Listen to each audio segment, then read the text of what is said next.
Bonjour à tous les amis, c'est JC donc du canal Olympien pour le débrief donc de ce dernier match de l'OM au Vélodrome hier soir face à Brest. Hier soir donc j'ai eu l'opportunité d'aller au stade parce que bon c'est pas évident par rapport à mon boulot d'aller voir tous les matchs qui sont souvent le dimanche soir vu que souvent je débute mon boulot très tôt. Donc du coup voilà donc là pour ce dernier match j'ai pu aller au stade en plus bon c'était un samedi soir. Que dire de ce match? Donc avant de commencer par le match, on va commencer, par la fête, hein, par la fête des supporters pour fêter ces 30 ans de Ligue des Champions. Donc on avait vu ça la veille avec, donc ce craquage, historique, sur 21 kilomètres de côte marseillaise. Vous avez pu voir hier, avant-hier, un spectacle, extraordinaire donné par, les supporters. Hier soir au stade Vélodrome, on a encore vu, la la grandeur de ce public de Marseille, de ces groupes de supporters qui ont, réalisé franchement un tifo exceptionnel encore, un tifo digne du top 4 des meilleurs publics, en Europe, voire dans le monde. Voilà, donc du moins à Marseille, on a déjà ça, on a déjà un public que beaucoup veulent décrier en France, mais je pense qu'au niveau des supporters des autres clubs français, ils sont très, très, très loin derrière l'Olympique de Marseille. Voilà, donc hier soir, un spectacle fabuleux avec la présence des anciennes gloires de l'OM qui ont gagné, la Ligue des Champions en 93. Voilà, donc certains vont dire: «Bon voilà, maintenant il faut arrêter de vivre dans le passé, il faut arrêter de toujours parler de cette coupe, de parler des 10 ans, des 20 ans, des 30 ans, des futurs 40 ans». Mais les amis, dans le football, on appelle ça le palmarès et un palmarès, ça se fête, hein. Ça se fête, et comme vous le savez, dans le monde, dans l'Europe, il y a pas non plus autant il y a pas beaucoup de clubs qui l'ont gagné cette Ligue des Champions. Quand vous regardez un petit peu le listing des clubs, qui l'ont gagné, donc il n'y en a pas des masses, hein. Et surtout en France, on est les seuls et fiers de l'être, les gars. Donc on va revenir sur le match d'hier soir, donc un match, on va dire, allez, sans véritablement d'enjeu, parce que voilà, on connaissait déjà plus ou moins le verdict, on va dire, de ce championnat. On connaissait déjà le entre guillemets «le podium final» avec Paris premier, Lens second et bien sûr l'OM troisième, hein. Il aurait fallu vraiment un concours de circonstances, on va dire, allez, exceptionnel pour que l'OM puisse retrouver cette deuxième place avant la fin. C'est-à-dire que Lens perde hier soir, que nous on gagne, et sur le dernier match que Lens perde à nouveau. Et voilà, bon, voilà, on savait très bien, si on est minimum objectif, que ça n'allait pas arriver. Et ça n'est pas arrivé. Et en plus, on ne pouvait même pas compter sur nous hier soir, puisque on a perdu ce match au Vélodrome. Voilà, donc un peu sur le match, on va revenir sur la compo vite fait de Tudor, hein, parce que j'ai pas envie non plus de m'épancher sur ce match, parce que bon, c'était allez, on va dire, un match un peu tronqué par, on va dire, l'enjeu de cette fin de saison. Tudor donc avait décidé d'aligner donc Paul Lopez dans les buts, hein, une défense Bemba, Bailly, Balerdi. Sur les côtés, sur les pistons, donc Klose à gauche, et Under sur le côté droit. Les 2 milieux, donc on avait Verretou et Rongier. On avait devant Sanchez sur le côté gauche, Vitinha en pointe, et Guendouzi aussi, donc qui constituait ce trio offensif. Voilà, que dire de cette compo? Alors, il y a eu peut-être un petit peu, l'envie de faire plaisir à certains joueurs de la part de Tudor. Guendouzi, on sait qu'il est sur le départ, qui normalement, voilà, hier soir a joué normalement son dernier match. Et Eric Bailly de même. Il a fait rentrer, Tavares sur la fin de match, donc voilà, il a voulu un petit peu faire plaisir à certains joueurs de fouler la pelouse du stade Vélodrome, on va dire, avant leur départ. Mais voilà, que dire de cette compo? Voilà, donc c'est une compo, classique, hein, on va dire, avec, le même schéma.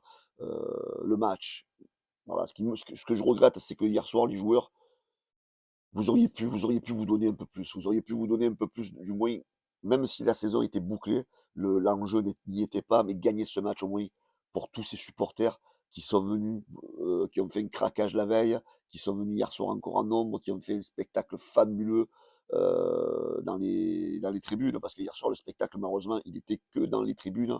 Voilà, moi je vous en veux dans le spectacle que vous avez offert. En fait, c'était une purge ce match, malheureusement, c'est ce qu'il faut dire. Voilà, les Brestois, ben voilà, ils ont eu 2 contres, 2 buts, encore ils ont eu pas mal d'occasions, ils auraient pu mettre, même encore en mettre. Mais voilà, ce match-là, mais moi là où je voudrais en revenir, c'est voilà, vous auriez dû donner plus d'envie, les joueurs, plus d'envie pour essayer surtout de récompenser les supporters. Voilà, c'est ça qui me dérange. Peut-être au fond de nous, sportivement, c'est joué, mais il fallait quand même vous battre pour les supporters. Voilà, moi, là où je voulais en revenir, c'est que, alors on entend sur les réseaux sociaux cette déstabilisation autour d'Igor Tudor, autour de il y en a, ils veulent tout jeter, ils veulent tout casser.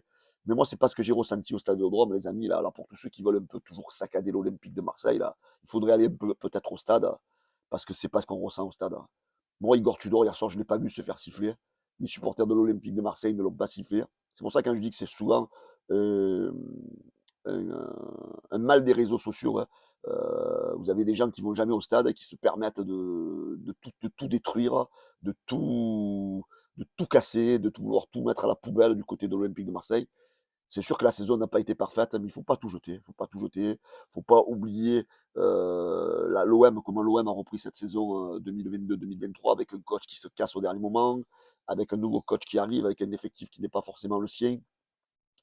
On a été quasiment toute la saison à la deuxième place. On a failli sur cette, on a eu voilà, une défaillance, on va dire, sur la fin de saison. Après, tout ça est dû à quoi? Tout ça est dû, je pense, à une profondeur de banc qui n'a pas forcément une qualité. On a pu se rendre compte, voilà, même hier soir, que certains joueurs ne sont pas au niveau. Il faut pas tout mettre sur le coach. Tu as des joueurs qui ont des soucis de finition. Under, il crée beaucoup de choses, il court beaucoup, mais dans la finition, il est zéro. Le petit Vitinha, bon, on l'a payé 32 millions, on va être patient avec lui. Mais voilà, on voit qu'il a pas mal de maladresse. Mais bon, on va pas l'accabler non plus. On va mettre un point d'interrogation sur lui. Le seul truc qu'on peut dire sur Vitinha, c'est peut-être que, comme il s'appelle, que Longoria peut-être l'a payé trop cher. Voilà, c'est la question qu'il faut qu'on se pose. 32 millions sur un attaquant qui vient de Braga. Voilà, qu'il va falloir qu'il progresse. Pour un prix de départ, je trouve que ça fait cher. Après, peut-être qu'il va nous faire mentir la saison prochaine, hein. Peut-être que l'année prochaine, il va claquer 25-30 buts. Voilà, donc moi, Vitinha, je ne veux pas l'allumer. Bon, Sanchez, il a été un peu transparent hier soir, mais bon, j'espère qu'avec ce qui se passe sur cette fin de saison, ça va lui donner l'envie de rester. J'espère que Sanchez va rester parce que c'est vraiment ce joueur qu'il nous faut en tête d'affiche du côté de l'Olympique de Marseille. Et malgré cette troisième place, si Sanchez reste, ça va peut-être faire donner l'envie à d'autres joueurs de confirmer, entre guillemets, de venir à l'OM. Par contre, si on a un départ de Sanchez, ça va être plus compliqué, on va dire, d'attirer des joueurs plus ou moins d'expérience. Voilà, que dire sur cette saison? Arrêtons de vouloir tout jeter, arrêtons de vouloir tout mettre à la poubelle. Voilà, ben on finit troisième. On va jouer ces barrages de Ligue des Champions. Je fais confiance à Longoria, il va apporter un petit peu plus de certitude, on va dire, avec des joueurs qui vont arriver, peut-être pour Tudor, si Tudor reste à l'OM, parce que du côté de la direction de l'Olympique de Marseille, a priori, le souhait, c'est que Tudor reste. Maintenant, est-ce que Tudor va rester? Est-ce que Tudor ne va pas céder aux appels de la Juventus? Est-ce que Tudor va vouloir rester dans un club où il a été, je veux dire, critiqué par certains supporters tout au long de la saison? Après, ce qui me rassure, c'est qu'au Stade Vélodrome, il n'est pas critiqué. Voilà, c'est ce que je vous disais tout à l'heure. C'est beaucoup un mal des réseaux sociaux. Voilà, les amis, on finit troisième. On va voir le recrutement que l'OM va faire. De toute façon, les gens ils vont dire ouais, on doit passer par. De toute façon, le tour préliminaire, si tu le passes pas, c'est que quelque part, tu n'as rien à faire en Ligue des Champions. Moi, je fais confiance aux dirigeants. Je pense ils vont nous recruter des bons joueurs à l'intersaison, là, qui nous permettront ben, déjà de passer ces phases de poule. Après voilà, on n'a pas gagné de titre, c'est certain. Mais est-ce que Tudor est le seul entraîneur à ne pas avoir gagné de titre? C'est depuis 2010, depuis Deschamps qui a gagné le championnat. Est-ce que c'est le seul entraîneur à être passé par l'OM à n'avoir rien gagné? Est-ce que c'est le seul entraîneur à s'être fait éliminer par des équipes de division inférieure en Coupe de France? Non, c'est pas le seul. Mais là, on dirait qu'il y a un acharnement total. Qu'il y a un acharnement total. Alors hier, pareil, Paul Lopez aussi, hein, on sait qu'il est pris pour une tête de Turc depuis quelques matchs. Alors hier, j'ai entendu dire sur une live, je sais pas où c'était, un mec qui disait: «Oh mais putain, sur le tir dévié de Mbemba, il aurait pu essayer d'aller la chercher». Mais mec, tu étais au stade ou pas?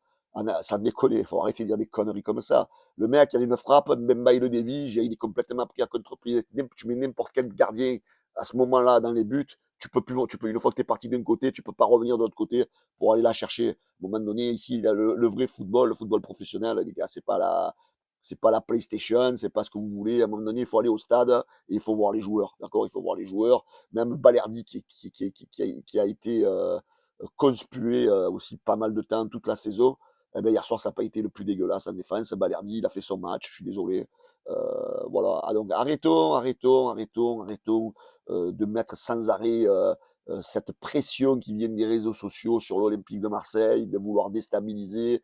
Nous qui sommes supporters de Marseille, si même nous, on essaye de leur mettre une pression supplémentaire, mais comment vous voulez-vous que les gens qui viennent à l'Olympique de Marseille réussissent? Déjà qu'on est conspué toute l'année, par cette presse parisienne, pro-parisienne qui essaye de nous déstabiliser. Si nous, les supporters de l'OM, on y met notre grain, les gars, comment vous voulez qu'on arrive à avoir une stabilité au sein de ce club?